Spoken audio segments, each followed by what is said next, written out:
Greetings, everyone. I'm just gonna put my... I was doing a bit of cross stitch. Anyone want to see my progress so far?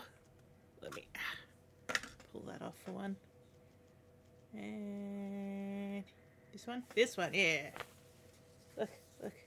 We've got most of the top kind of done now. So I've done all this section here. As you see, it's quite big, this one. I'm starting to fill in this section up here. And it's going to be a lady face. But it's like rainbow hair everywhere. So, yee. Ooh, many stitches. Currently working on this green section up here. But yeah. That's what I do while I'm waiting for people to call me for hiring things. I've been applying for many, many jobs. Where's my camera down here? Up. In my face line if you're going to be here. So yeah. That's pretty much what I've been doing. I mean, I've been sorting stuff, in general, because, good lord, it's like you fix one thing, and then you turn around and you go, oh, yeah, I moved all that stuff so I could do this section. And, yeah.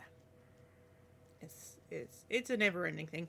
And with the way my back works, I can't do a lot of bending up, so I do, like, a section, and then I move on. A section, and it's to break time. So, yeah. But, yeah. Things are going. I've got a lot more floor space than I used to, which is good. Although at some point, I'm going to have to go through and my desk area and unplug the power cable for my my work laptop, because I'm returning it to cousin who still works there on Sunday. But it's my favorite USB-C charger. I want to keep it. Oh. I think the answer is I just have to, eventually, I will either get another job that has a laptop or get another, USB charger that has that much power in it. Because I just really like being able to just be like, I plug this in. It charges everything really quick. But it don't belong to me. It's just, when you've had something on your desk for like 2 years, you go like, oh, I have to give that back now? Well, 2.5. Yeah, it's nearly 3 years, actually. It was like 2 years and 9 months. Anyway. Who knows? I might see him on Sunday and he'll be like, you know what? We do have a position coming up. Just last a couple more weeks. And I'll be like, yeah. But you never know. Anyway. We were working Callahan's. So the last thing I think we did was apparently click off the screen. Let me move this over here. Now, one thing I will say is that I tried adding. I got rid of the broken alert for checking for damp, and added a couple more on another one, and now nothing that is a Twitch alert seems to work. So I think I have to do it all from scratch. What I can do at least today is that if I see in the chat that someone has requested something, I can manually do it. Hello? Is that not working now? Come on, Fia. There it is. I think I'm going to like you. So yeah, because I finally did the non-commentary version of this, I now have the full suite with no audio distortions in there. Oh. That one decided not to work? Hey, wait! I'm coming! There we go. So we've got, hey, wait, I'm coming. If you want me to come with you, stay close to me. And then, of course... Come on, let's do it! Oh, and of course, the original one. Okay, I'm coming. You request a second go at life. Can I help with that? No, because I would like a second go at mine as well. We're all in the queue. On the upside, like, the other ones seem to be, like, all of the testing for, checking for damp now work. I think actually this is the old... I'm all wet! Yeah, that's... I added that one today. I'm sorry. I didn't mean to get you wet. Yep, okay. I like that these are all, like, what's that called? And unfortunately, only I squirt is this one. Which, again, I have to trigger myself. The other ones, like the rules and help and the water jet song, that one is working. It is only the ones that just I tried to randomize. But I did see that I can actually do randomizations through Triggerfire now. So I should be able to hook that up. It's just the time that I realized that's what that thing does, I went, oh, it's a bit late to look and queue that up now. So hopefully by Sunday's stream, I'll have that organized. Anyway, back onto this. So we have our application. The reason why we have our application now is so that we can go into the Human Resources office and get... Now, an employer will see you if you put it there. Well, how about I enter and they take it there? You march boldly into the Human Resources Department and thrust the application under the HR manager's nose. She explains in small and slow, careful language, as if speaking to a child, that it's not enough to just present the application, that it must be filled out first. Chagrined, you hightail it back to the lobby. I didn't fill it in, that's why. You and Josie take turns filling out the application with fictional biographical information. You were a rail splitter in Kentucky before you became a professional philosopher, and now you want to go back to woodworking. Josie was a consultant for the Bureau of Plant Obsolescence, for whom she created a computer program that would do exactly what she did, thus ending their need for her. It was only years later she realized her mistake. Okay, now let's enter. You saunter fearlessly into the Human Resources Department and hand both of your applications to the HR manager. She checks them briefly, makes several notes on a legal pad, then initials the applications. She takes you and sits you down in front of a Polaroid taking pictures of you and Josie. The applicant, bothered by the fact that you cut in line of him, leaves. The HR manager attaches the photos to the application, hands them back to you, and directs you to wait in the lobby for the next available interview. She assures you that it will most definitely be sometime today. Okay, now we have pictures of us. They look beautiful. Ooh, the photos of you and Josie are harsh and unflattering, but the price was right. Free! The price was free!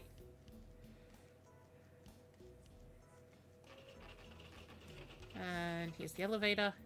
Elevator. Okay, and now we go back to this man for the passports. Can I just give them to him, or is it... What are these for? I want to get these passports. Yeah, there you go. I need photos for passports, and I need cash up front, 21 each. That's 42 minus 21 for the big clearance sale leaves 21. I've only got $20. Can I get a discount? No. Yeah, give me that pretzel. Yeah, there you go. Without hesitation, you thrust the pretzel at him, followed by all your cash on hand. He recounts the money, moistens his fingers between each bill. Satisfied, he takes a bite from the pretzel. Takes care of the cocaine aftertaste from the money. You got the photos? What? You hand him both photos. He hands you both forms asking for name, height, weight, and other facts. You pretend to be Sigmund Kisscolin, and Josie changed her name to Hassenblad. The shopkeeper vanishes into the rear of the store. Only a minute later, he emerges and hands you the passport, still warm from the magic passport thingamabob he must have back there. They smell freshly mimeographed. Freshly what? That's real passport stock. That's why that looks so good. You might want to rough those up a little. According to what I put in there, you've already been to Norway and Sweden. Why Norway and Sweden? Makes you look boring. Oh. You thank the man for his assistance in pocket. I don't get to carry my own passport? I'm sorry. You dig out Josie's passport and offer it to her. That's okay. Would you hold on to it for me? You mutter and put the passport back in your pocket.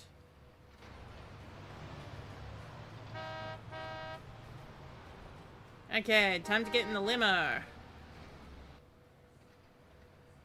I'm staying at the Legs and Arms. Are you the airport limo? Yep. You going to the airport? Yes. Yes. Great. You are a hotel guest, right? Yes. Of course. Great. Got your tickets? You're right here. Right here. You show your tickets to the driver. International terminal. Got your passports? People forget them. We get to the airport, they want me to turn around and come back. Yep, right Yep, here. Right here. Here they are, Mr. Kisscolin. Thank you, Miss Hasselblad. You You flash the passports at the driver. He gets out of the limo, opens the door, and ushers you both into the limo's den-like interior. Swank. Yes, look. TV set, VCR, bar, telephone, fax machine. Look, a jacuzzi. Why? Like, there's nowhere for the water to drain into. The two of you, proud of your accomplishments, celebrate with a quick dip in the jacuzzi on your way to LaGuardia. At the arrival gate in Manuanas, you spot a man holding a cardboard sign with faxon written on it. You identify yourself to the man, and he escorts you to another part of the airport, where a single prop, blah blah blah. He begins a non-stop stream of chatter in broken English, introducing himself as Guzman, and repeatedly begging you for forgiveness for the condition to travel. When you step to the prop plane, you see why Guzman's so apologetic. This is not the way you'd expected Sigmund Kiskolen to travel. Josie seems less anxious about the condition of the plane than you, but she watches Guzman carefully. She reassures you that he seems to know what he's doing. Does he? As you sit on the runway preparing for takeoff for Faxon Castaroga's airstrip near Boa Vista, Guzman stands and faces Thank you you. for flying in my airplane with me. I know you have a choice when making travel plans, and I pray fervently that you would consider flying with me again the next time you are considering to be in Brazilian airspace. Before we take off, local ordinances demand that I tell you about the plane's safety feature. The Ooh. door over there Guzman indicates the side hatch with two extended fingers. is meant to fall off or break in the event of a crash. Please do not sit next to the door unless you believe you can handle it. Can you handle it? I can handle it. Good. In the event of a water landing, please drink as much as you can, very quickly, okay? Also, those seats cannot be used as flotation devices, okay? Why Okay. not? They look like flotation devices. They were, but you can only use them for flotation 4 or 5 times. Then they don't stay up very well anymore. In the event of cabin depressurization, a stick of gum will drop down from the overhead compartment. And if you chew it, it makes it not so bad for your ears, right? I am Guzman, your flight attendant. Our pilot, which is also me, Guzman, will keep you informed of our progress. Right now, I would like to ask you to examine the seat pocket in front of you and see if there's one of those flight safety cards. You might also find a copy of Aging Aircraft of Today, our in-flight magazine. If you find it, that's my copy, okay? I've been looking for it. Don't take it with you. Those of us who have flown with us before are automatically enrolled in our We Cheated to Death Frequent Flyers Club. And you're back for another flight? Wow! Okay, so kindly make sure your tray tables and seat backs are in their full upright and locked positions, if your seat has a back. And Guzman, prepare for departure. A few tense minutes later, you're airborne. Whee! Well, I would like to take this. And I would like to take the navel jelly from memory. What's Guzman doing at the moment? The pilot light attendant, Guzman seems very happy in his work. Let's search his seat pocket. The pocket is crammed with old flying magazines, candy bar wrappers, and tissues. You find nothing worth reading, eating, or blowing your nose into. The pilot is far too busy to talk to you now, but if you hit the call button, a flight attendant will be right with you. I don't know if I want to do that. He's out. Oh, Josie looks a bit pissed. Your compatriot Josie, without whom this trip would not be necessary, is a striking woman whose quick wit and sensual bearing makes her a great company, and that fantastic overnight guest on a few occasions where you actually beat Doc at the Punday night contest. This is your captain speaking. I forgot to tell you to buckle your seatbelt. But if you put it on anyway, you can take it off now. We have leveled off at 7,000 feet. So kick back and enjoy the rest of the flight. Okay. What do you think of the flight so far? I hate the way he keeps dodging in and out of traffic. Yes, maybe he should try flying over 500 feet. Even so, he's a pro. It's like this plane was made to fit between those high-tension wires. I was not pleased to see that somebody's already filled out the crossword in Aging Aircraft Today. Mine. Where is it? I put it in your seat back. Leave it there, please. This thing's had major reconstructive surgery. The plane? Yes, I doubt it's airworthy. Want the details? Mm-hmm. Spare me. You have chosen wisely. I hate the way he keeps dodging in and out of traffic. Me too, and I can't wait to see how he does once we leave the ground. Did you finish your little packet of honey-roasted jalapenos? I finished mine right away. Me too. Oh, good. Seems like an unusual choice of snack, though, for people who are going to be confined together in a small space. And the beverage service. 2 Boilermakers each just before the flight? That's the way to run an airline. Mm-hmm. We have now begun our descent into the greater Boa Vista metro area. So please, prepare in whatever way your religion dictates. So, Guzman, prepare for arrival. Except I believe Guzman can't actually get us there. Excuse me, lady, you keep kicking my seat. Well, then stop reclining. I will if you stop bumping your hand around in the seat pocket. Fine, but your feet keep pushing on my personal belongings stowed underneath your seat. That's only because you keep grabbing the top of your seat whenever you get up or sit down. Your blower is pointed straight at me. But it's not Ooh. blowing anything. Yes, it is. Children, you settle down back there before I turn this plane around and take you home. Or do you want to get out and walk home from here? We're sorry. Suddenly the radio squawks away. Guzman responds in Portuguese, making it impossible for the two of you to follow the conversation. Oh, that one's working now. Magic.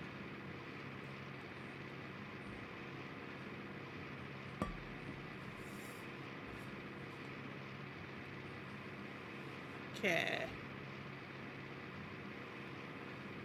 I'm on the radio, honey. Not to pester me now. I just have a quick question for you. I will be off in a minute, dear. Oh, alright. Guzman hangs up the radio. You feel the plane start to make a sharp turn. Jake, I know. I don't think this is good. we're circling. You are imposters. Manaus Airport says you are not who you say you are.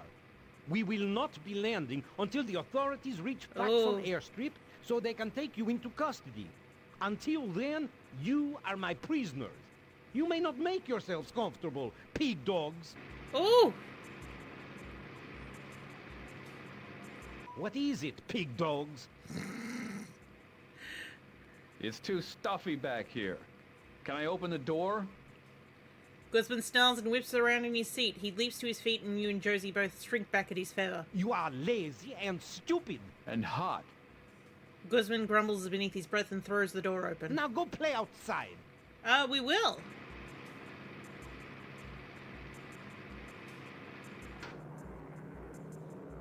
Okay, so...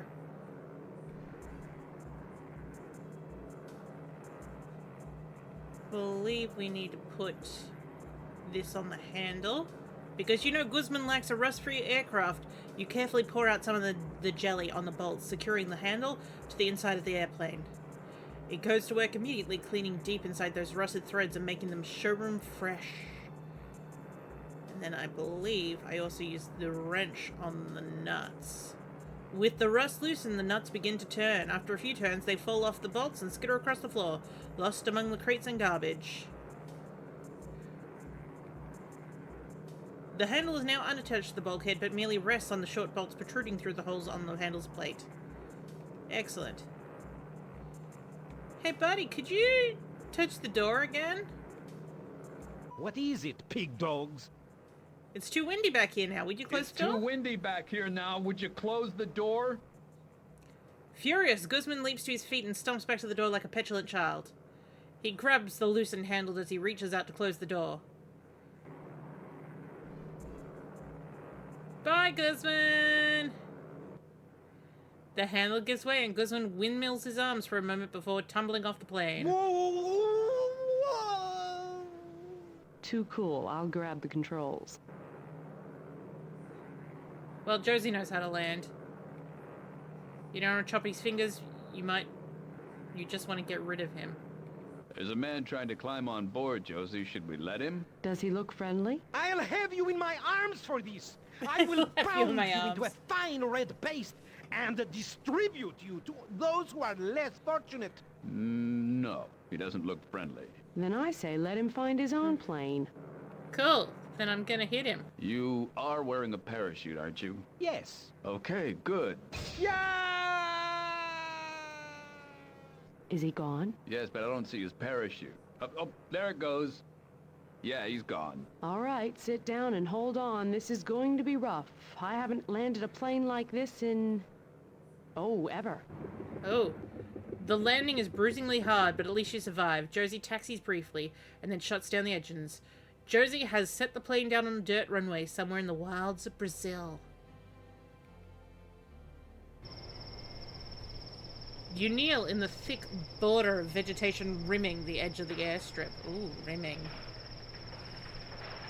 A man is sitting only 10 feet away inside the shack. As he speaks in the radio, you hear him identify himself as Alinas. Or Alinas. Clearly a national, he is probably hired to run this node of the faster Castaroga web of Brazilian operations. Kiscolin was coming here? This doesn't exactly seem like the head office. This Yeah. is true. So what do you think? I don't know what to think, but I'll tell you one thing. What? Don't say this is true. You sound like a Wisconsinite. No, I'm a flatlander. Cool. I think I might have actually left something in the plane. Where's the plane? There it is. Because there's always something in the glove box. There's a small blue box in the glove compartment, packed into an otherwise solid block of gum wrappers, maps, and containers of caffeine pills. You take the blue box. I don't think there's anything else in there. Junk, look at the junk. Somebody doesn't pick up after himself. Really, really doesn't. Take the plane map. You grab the map. Unfortunately, as it's a flight map, it's virtually useless for getting around the forest. Rather than take it with you, which means you'd have to deal with folding it, you put it back on the dashboard.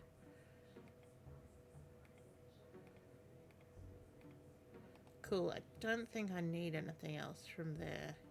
Do I need to open the... I think I need to open this. Hey! Inside the blue metal box are a small plastic container, some adhesive bandages, a tiny bottle of something that you guess to be a concentrated painkiller. Ooh, morphine. Morphine. What do I need? Oh, yes, I remember this bit. So I'm going to put the push pin into the morphine. You cautiously unscrew the lid of the morphine, then you dip the end of the push pin into thick liquid and withdraw it slowly coating the length of the pin. Clamping it between your lips, you close the bottle of morphine.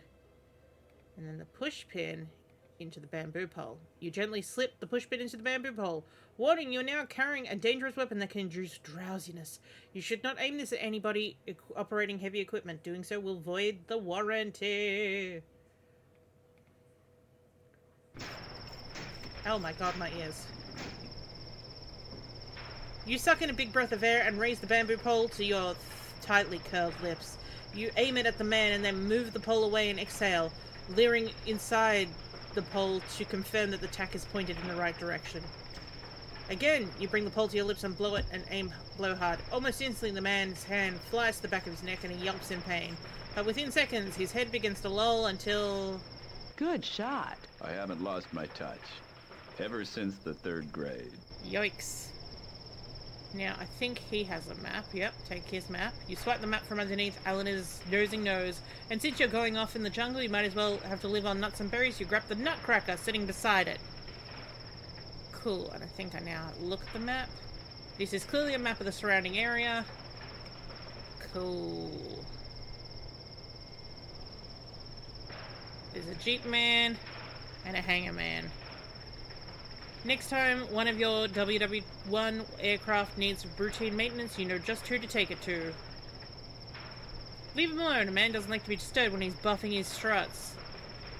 The man by the Jeep is struggling with that tire iron, trying to get the nuts off and change the tire. Hey, you. Bring that Jeep over here, okay? The man with the Jeep looks up at you and, recognizing that you're not from around these parts, shouts something in Portuguese. At once, several men emerge from inside the hangar and run towards you. You and Josie run into the woods, but the men know the area better than you and catch you.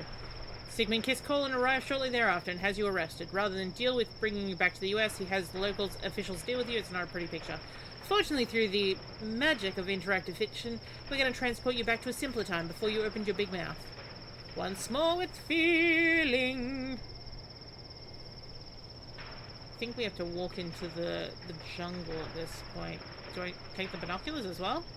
You cautiously take the binocs off the windowsill and hold them up to your eyes. You survey the area but don't notice anything unusual, so replace them back on the sill, quietly as you found them. What's so funny? Your No. eyes. Oh! You wipe your eyes on your sleeve. Hard to believe you fell for that one. This appears to be a map of elevations. Can I take this one? No. What about the booze?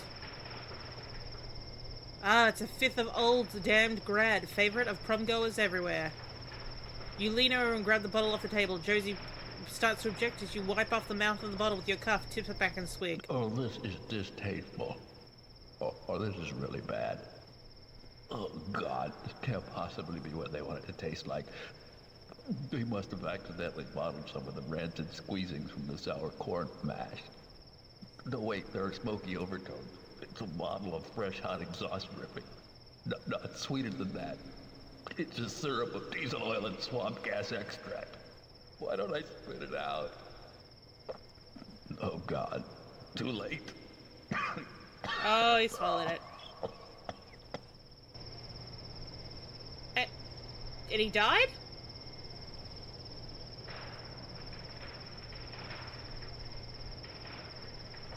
Okay.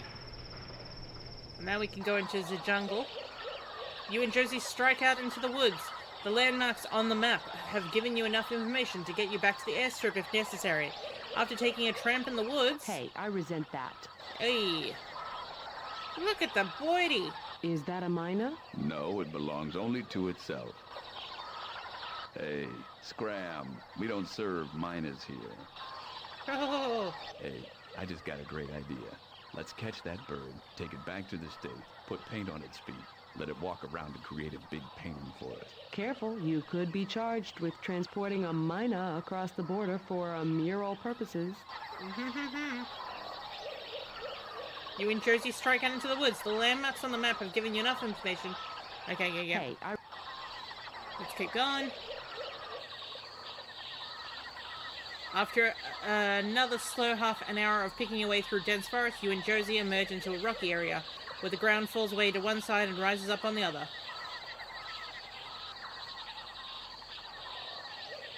Okay, rocks. Jagged boulders are strewn around the area like the sleepy crudges that fall from God's eyes in the morning. You start to wander towards the ruins, but Josie calls you back. Hey, stick with the tour group. But It's not on the itinerary. If you don't like it, complain to your travel agent. that'd be you. Sorry, see me during office hours. Okay. From memory, there's like vine. Oh, well, there's these stairs, but I remember them being vines. Is this the vines? Could be.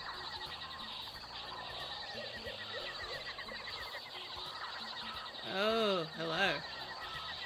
Ah, the vines, yes. You go up in front of the temple and begin to pull on the vines. After a moment, Josie joins you, and between the two of you, you're able to remove all the vegetation, revealing a bas-relief in subtle, brilliant colors. According to Josie, this is image of the god Kwai Tacho Holik, to which the temple is dedicated. You can't even begin to read the hieroglyphs. This is what you get for not paying attention in your high school Aztec class.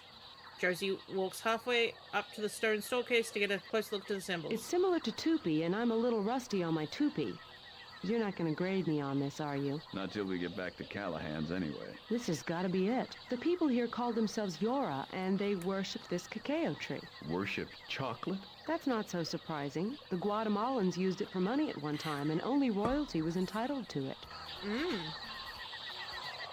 There's no knob, there's no handle, there's no keyhole. In fact, this colossal oblong stone is entirely featureless.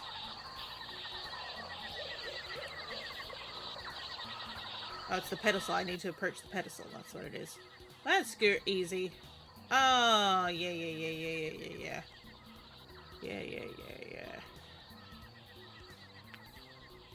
This was supposed to be easy? So the easiest ones of these to do is always like the ones that okay, so there's nothing in these ones, so the earliest has to be, we'll go like, so 5.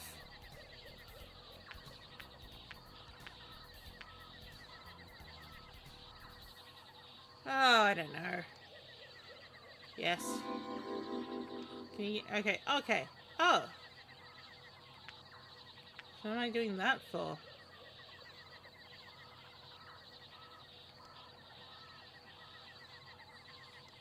Just get a couple of hints just to get me started. Or I could just let it do the whole thing.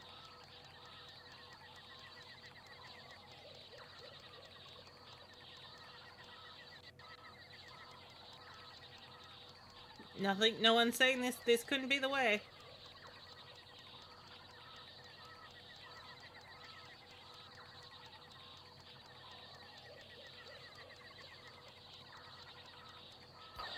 There we go. Once the last stone clicks into place, the long unused system of weights and counterweights goes into operation. The massive stones slide slowly into the ground, heady thudding vibrations rocking the entire temple, making your feet itch. You wonder what happens if someone locks the door from the outside. You cross the threshold of the temple and into another time, for the second time today. You and Josie cross the threshold into the temple. The air is cool and faintly sweet. Not nearly as musty as you anticipated, probably because of the open doorway at the other end of the room. The low ceiling feels as if it's designed for people shorter than you, and who like to climb stairs more than you do. The stone floor is uneven and difficult to walk on. It ain't no sphinx. Now those guys really knew how to build an ancient ruin. Okay, we've got tiled floor, we've got a tree. Maybe we can roll the tree out of the way. Right, sure. She rolls her eyes and joins you by the tree, where you both put your shoulders to the tree. The tree moves, but is nearly imperceptible. Trying to remember how to do this. Climb, lift? Stand back, Lois. I'll just lift this tree right out of the way. Oh, Clark, a rough, tough cream puff like you. Who do you think you are, Superman? Yeah, maybe?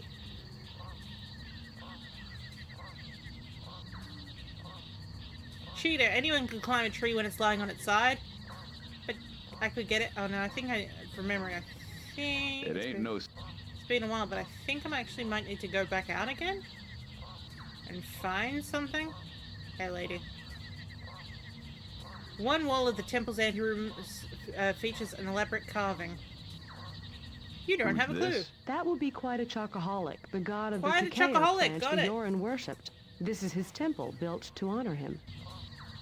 Sometimes those are very difficult to read when they're just written in text.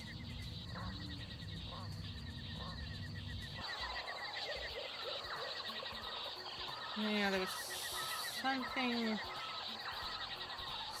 around.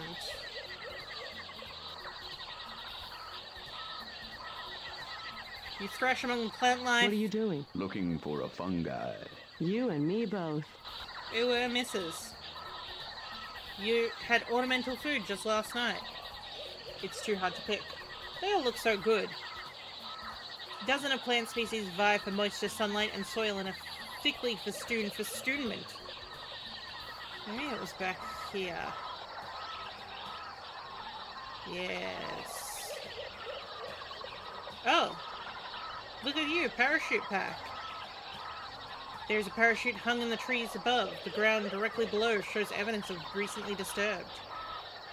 You climb up to the host tree and are able to snag one of the parachute cords. You tug on it many times, showering leaves, branches, and spiders and insects and lizards and other small animals onto Josie. Eventually, you're able to bring the pack back all the way down to the tree. You shinny back across the tree and admire your handiwork. You reeled in Guzman's abandoned parachute. Notice that monkey? Yes? He keeps following us. He's been following us for the last quarter hour. Maybe he's looking for Reese's Pieces. Or chocolate chimp cookies. Or lemon meringue pie. Well, let's not scare him away. I've come all the way to Brazil. I don't want to do San Simeon too. Hey, there was a... The reason why we reeled it over from memory, there's a walkie-talkie somewhere in here. There it is. You climb up the host tree, grab the walkie-talkie, and stick it in your back pocket. You do your best Dr. Dolittle impression, but the monkey isn't buying it. This displeases the monkey greatly, but strangely leaves you satisfied. Ooh, ooh,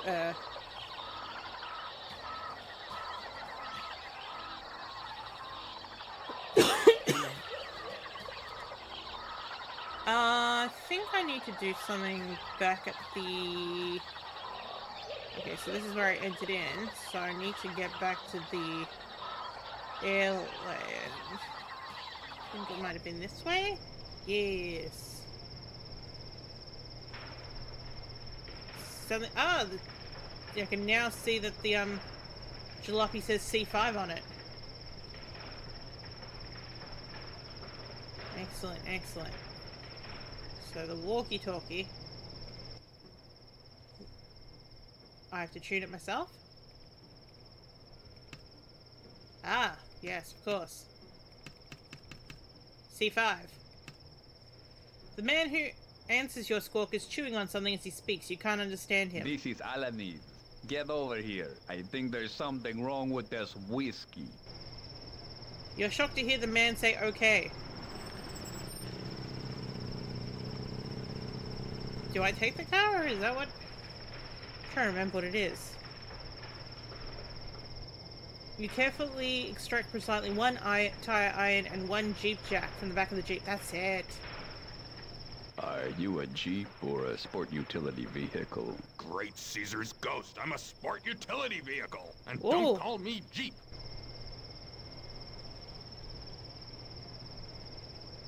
Cool.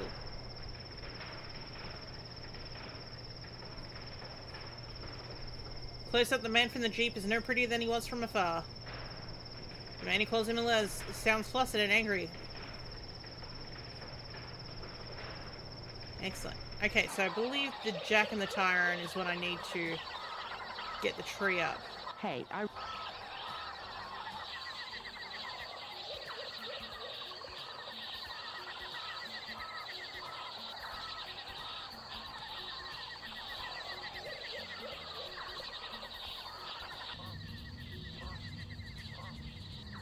Okay, put that onto the tree and get the tri-iron and put it in there. You slip the flat end of the tire iron into the slot and bear down. At first, it seems like the jack will give way. The tire iron itself looks like it's bending. Within a few strokes, the gnarled tree begins to rise. Dirt and leaves patter the stone floor. The jack's hold on the tree seems tentative at best. You stop pumping just before the jack reaches its height limit, giving you just enough berth to slip underneath. Josie looks with trepidation at the tree. You plant a foot on it and lean your weight into it, figuring that if the tree stays up, fine. If the tree falls over, you've rolled it back enough to permit you to squeeze through the top. But the jack has bitten into the wood and seems solidly in place. Excellent. Let's grab some branches while we're here.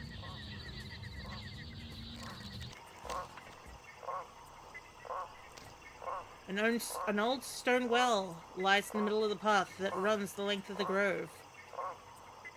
You make your first mistake by climbing into the well head first instead of feet first, as any sane person would do. Josie holds onto your ankles until you're down as far as she can reach. You make a mental note to try this again when you have rope or something. She pounds the toes of your sneaker into the crumbling mortar as to give you a couple of toe holds, then she lets go. You start to sweat as you consider your position. Okay. I'm a man. Let's go. Just like climbing up a steep cliff, only gravity's working with me instead of against me. So it should be easier. The moment you pull your toe out of the toe hold, your legs fall away from the wall and down you go end over end. Well, after such a fall as this, I shall think nothing of tumbling downstairs.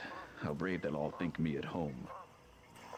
The next thing you remember is Josie giving you mouth-to-mouth, which would have been memorable if you didn't have a gullet full of well water. I want you to sit down for a while and just think about what you did. Yeah. I was silly. Okay. Three tiers of cacao trees on each side of the grove extend to the opposite end, hundreds of yards away. Right, oh, here we go. Can I climb this one? Branches aren't within reach. Ah, cacao pods, that's what I want. You take some cacao pods. You and Josie crush the husks with your feet until you have some sizable pile of beans. Man, that frog is loud. There's an alcove. You start to check the alcoves to see if they lead anywhere. They're choked with leads, insect nests, webs made with either very large or industrious spiders, vines, or a variety of animal dens, and the occasional snake. You decide to forego any further exploration unless you're outfitted with a great deal of protective gear.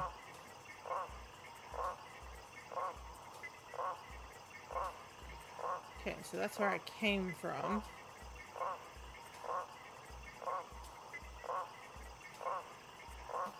I believe that there's a little area somewhere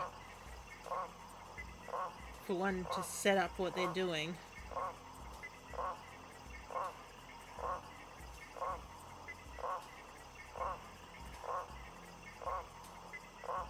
Unless I still need some... Oh, did I get everything from the plane? I'm not sure if I did now.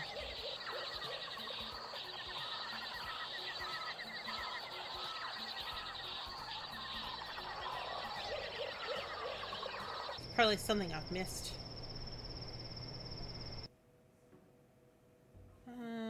Was it in the crates? It's wide open, so you knew it. You were thinking it's better to blah blah blah. Granting you lift the heavy toolbox, it begins to pull you off balance, so you quickly set it back down. So it's not for that. Nothing short of a crowbar or a claw hammer would open this crate. Well, what about my tire iron? With several pulls of the tire iron, the top of the crate comes off with you to pull it off the rest of the way. Among the styrofoam peanuts, you find a very complicated remote control and various pieces of mounting hardware.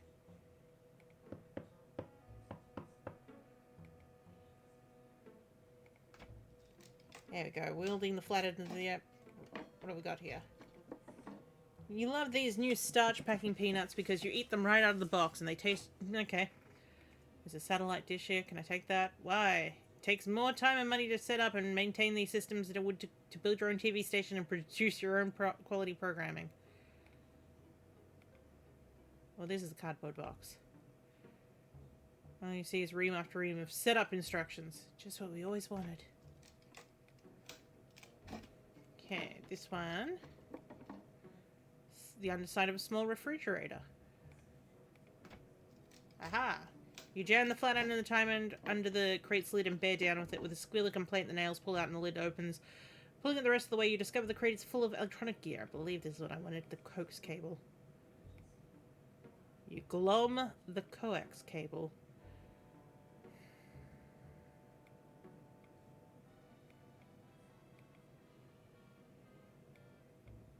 Yep. Do, do, do, do, do. Oh, my ears. I think I also need sugarcane. I should read that brochure. The brochure's going to tell me what I need. But I think this is... Yes, you suck a little of the sap out of the top of the stalk. It's incredibly sweet and has an indescribable flavor. With some difficulty, you work out some of the sugar canes come loose.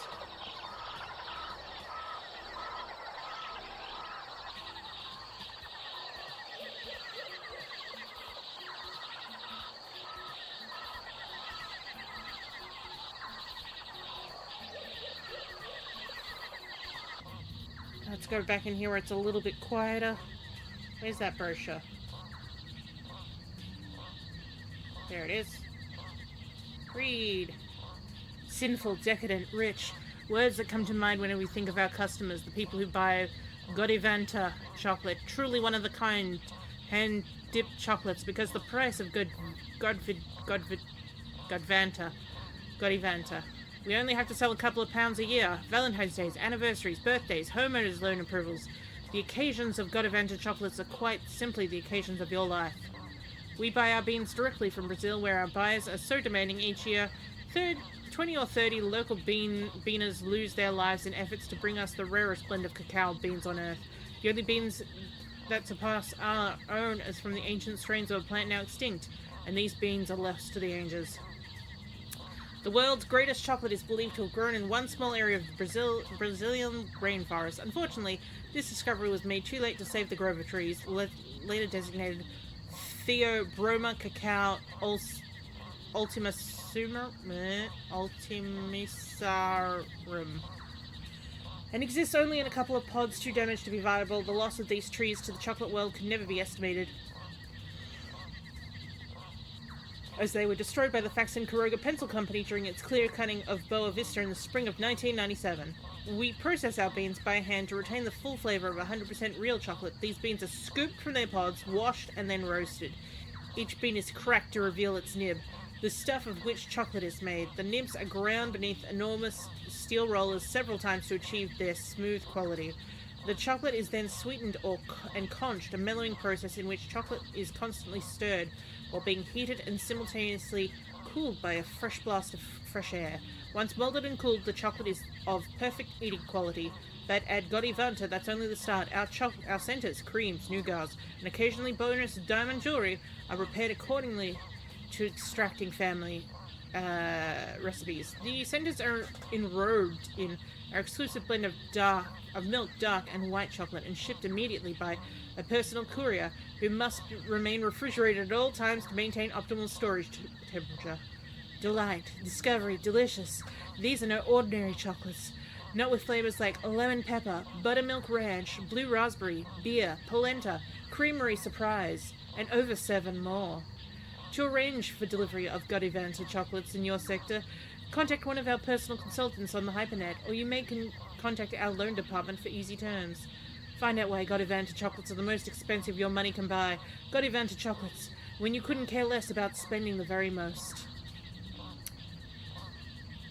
Cool.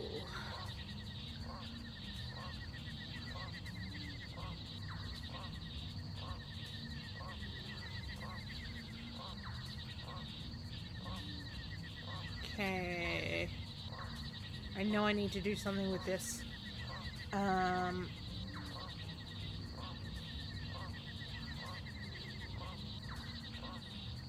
Need stones from something.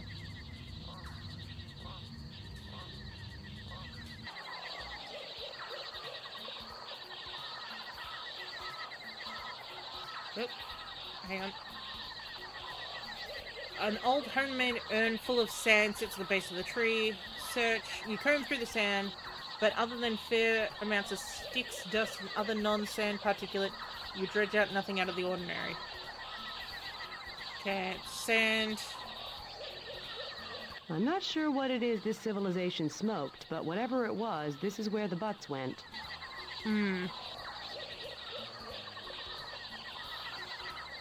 I have the stones?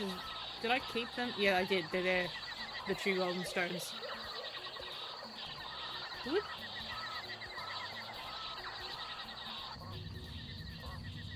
Okay. Here we go. Golden stones. Stick them in the eyes. You put the eyes in the eye socket. As the last stone clicks home, the remarkable system of counterweights and pulleys triggers a hidden lock, allowing the bottom and top of the portions of the mural to separate. Here we are in the chocolate room. Good. That last room was a little gloomy. And we no longer hear the sound of animals. Cheerier in here. What's that smell? Not sure. Something's burnt. Chocolate. Trying to remember what I need to do now. A ghastly face is carved into this flat-top slab, and you can see some stains on the surface. Who's this guy? If it is a guy. It's not quite a chocoholic. Could be their god of war, god of the hunt, I'm not sure. Now, I know that we need to wash our chocolate. So where is the... Aha! Here's the receptacle. Come with me. Let's go put some water in it.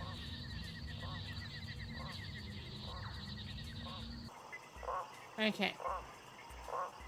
I believe the coax cable in the cauldron. Looping the cable through the cauldron's massive handles, you tie several knots. Those are all slip knots. Trust me. You yank the cable to prove the strength of your knots. On the third and hardest yank, the cauldron slips out of the knots and clatters to the floor, making a horrendous racket that hurts your ears. Josie grabs the cable from you and deftly weaves a pattern of small, tight knots that hog-ties the cauldron perfectly and hands it back to you. Oh, yeah, well, if I wanted to show off. Cool. Now, we can do this to get some water.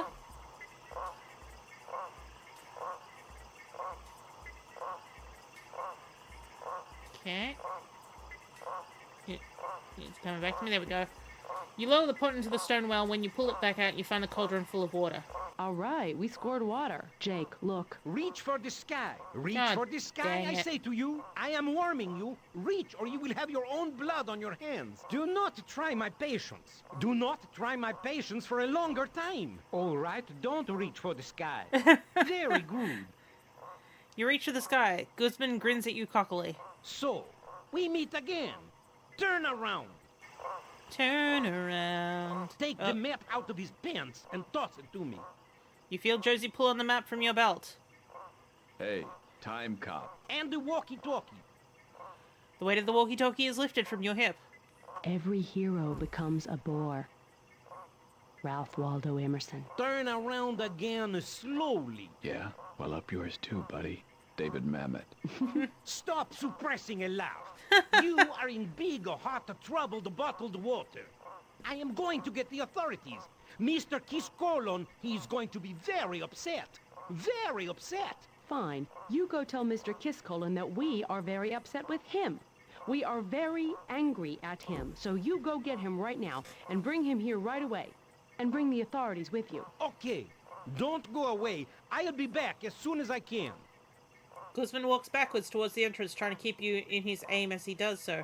He trips, stands up, and dusts himself off. It's okay. I didn't hurt myself. Finally, he squeezes under the tree and is gone. You and Josie look at each other, but you're not quite sure what to say, so you both shrug. Excellent. This is fine. We don't need to worry about him. We're gonna make chocolate.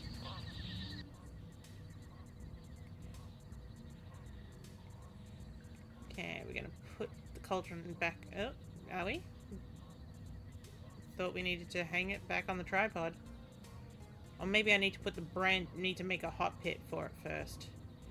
You put an armload of branches into the fire pit.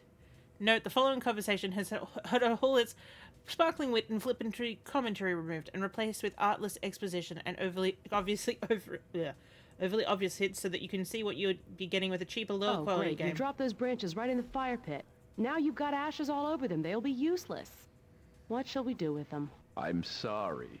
Maybe we should just burn them and forget about them. What, you mean create a fire here in the fire pit? Can we do that? Yes, I think we can. Oh, Jake, I'm so glad you're here to do the thinking for us. Hey, I am the hero. It is what I do. Cool. Where are my matches? I believe I have some. Matches. Are they inside my wallet?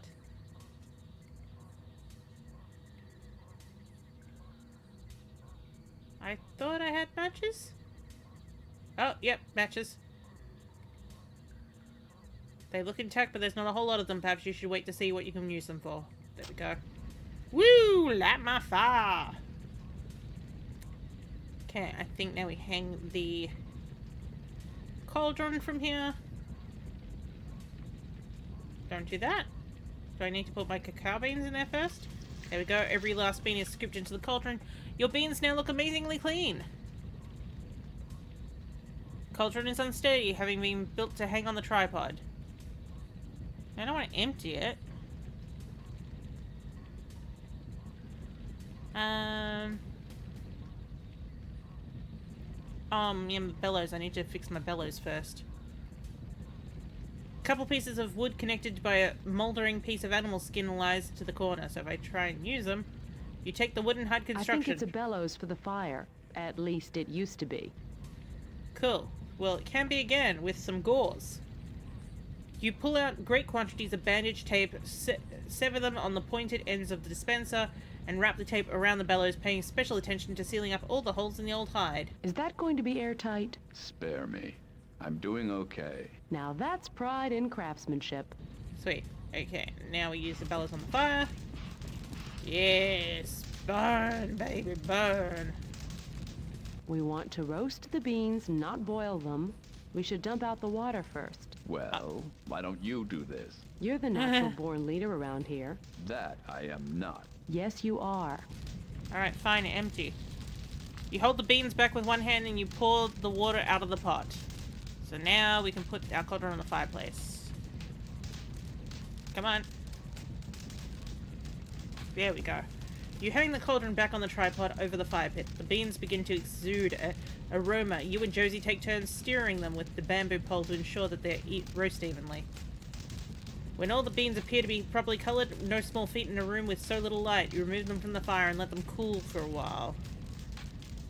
I believe I need to crack them with my nutcracker. Using the nutcracker, you extract chocolate nibs from the roasted beans. My roasted beans are now back in my pot.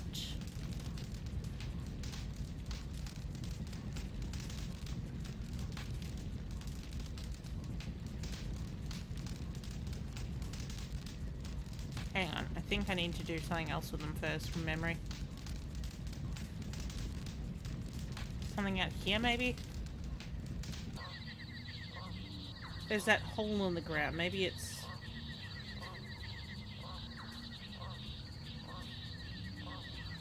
It ain't no sphinx. Yeah, it ain't no sphinx. There's a marble thing. Where's the marble thing?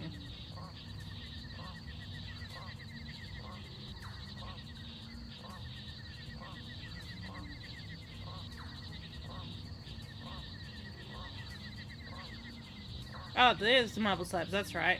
Empty that because I need the nips on here. And then I guess I take the eyes out for them to be crushed. You pull the stones out of the eye socket. As you take the stones again, a soft click issues from the wall, and the weights and counterweight shift again. The entire temple rumbles around you as the image of quite a chocoholic closes. Now, if I open it again, I believe we have to do this 3 times. They've already been crushed to perfection. Okay, sure. Okay. And I believe we have to... Not the bamboo pole. The other one. The sugarcane pole. Cauldron. And I think we need to hang it on the tripod again. Yes, Josie. Hey, smell that? God, that's incredible. Here, we have to conk them. A mere bag of shells. You keep stirring, and I'll use the bellows to cool the surface of the chocolate. Yes, sir, Mrs. Ghirardelli, sir. Mm-hmm.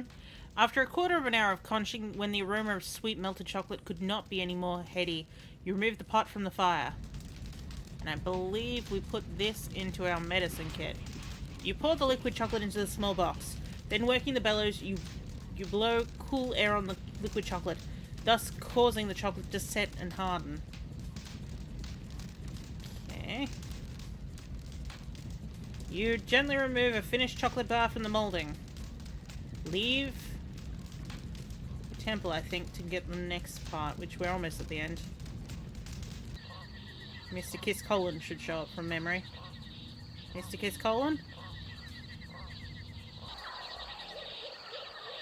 Yeah, here we go. Hey, Guzman. It's Sigmund Kiscolden, president of Faxon Castaroga. Greedy despot, single-handedly destroying of immeasurable natural resources, and to be fair, the guy who paid for your tickets, bucko. The sweat glistens on Sigmund's forehead as he directs his attention to you. I'd like to explain. Explain what? The stolen airplane tickets?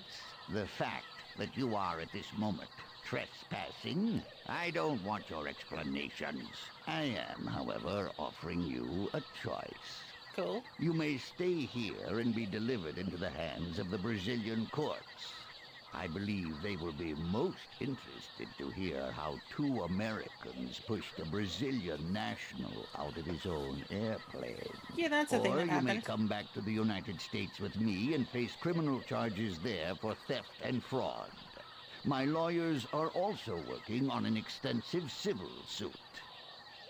You think of a million things to say, but listening has never been Sigmund's strong suit, and he's not going to start now. I'm going to watch them level this ruin. Once that's finished, you'll come with me. And don't think about running into the jungle. Mr. Guzman here will be keeping tabs on you. And I've authorized him to use whatever force necessary to ensure that you don't escape. Cool. How about some chocolate? Do I get to taste this a little bit? This bar of chocolate may be coarsely manufactured, but it is also the mellowest, smoothest, and most delectable chocolate you've ever tasted. You're going to have to start making it last a long time by giving out only very tiny little nibbles. You hand the chocolate bar to Kiss Colin. What's this? It's a chocolate bar. Sort of. Sort of. Made from the trees in that temple. This could be poison. It isn't. I'll eat some if you don't believe me. Sigmund breaks off a piece of the chocolate and gives it to you, smiling nicely. Without hesitation, you pop the piece into your mouth. Sigmund raises an eyebrow. The chocolate is unlike anything you've ever tasted. The crudity of the manufacture has left a texture only slightly gritty, but you're virtuously unconscious of the flaw. The thick, small chunk of sweet chocolate begins to melt the moment you close your mouth. It dissolves over your tongue. The flavor is intense, with the vaguest suggestion of bitterness, yet with the predominant mellowness that suggests dairy milk chocolate. Ah! Kiss Cole Josie Guzman, everyone fades into the background. Every nerve fiber in your body receives waves of intoxicated pleasure from the indescribable melange of flavors unfolding within you. Your reaction must have been pretty convincing. Oh. Oh. Yeah, don't come all at once, sir. Oh boy. Oh. Oh.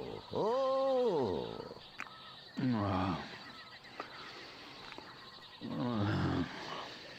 Okay, tasty break. Hello. I'm coming. Is this chocolate? That's exactly what it is, and it grows only one place on Earth. And you're about to blow it up and cut it down. Shut up. Josie makes an appeal to Kiss Colin to spare the trees. Something about the chocolate makes him suddenly an easy sell. Not only does he promise not to cut down the trees, but then he vows to cultivate them and sell the pods to the highest bidder. Wait, I swear it worked for you. Didn't manually have to do that. We can go back now. It's okay. We got it. We did it, Jake. Yeah, okay. Good. Are you all right? I'm good. Can we take some of that chocolate back with us? I'm way ahead of you. Made a bar for each of us while you were in your rapture over there. Thank you, Jake. Oh, my pleasure. Josie with a touch of a band on her wrist, and the word fades to white. Whee! Editor's note, what follows is a rather gushy scene in which Josie extols your virtues to the high heavens. We'll save you the embarrassing details because we all know how shy you are. To everyone else in the bar, you've been gone for about 10 minutes, but of course you and Josie know better. Josie then pops out for a moment. In the meantime, you recount your adventures to a rapt audience at the bar, ending with the fact that you're not so sure the chocolate you returned with should be legal. It's that addicting. You also describe the Temple of Yarn.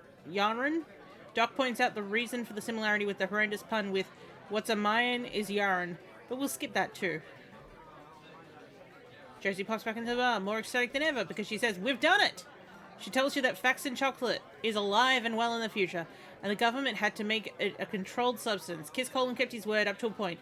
As she explains, he dies in about another 10 years, weighing in at over 1,100 pounds.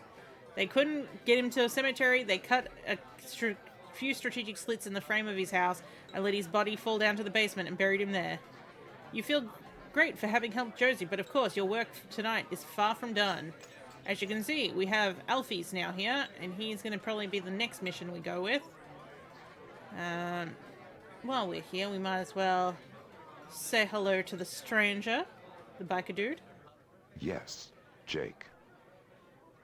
The chocolate we made in Brazil is probably addictive. May I taste that? You hold out the chocolate bar and the man touches it lightly.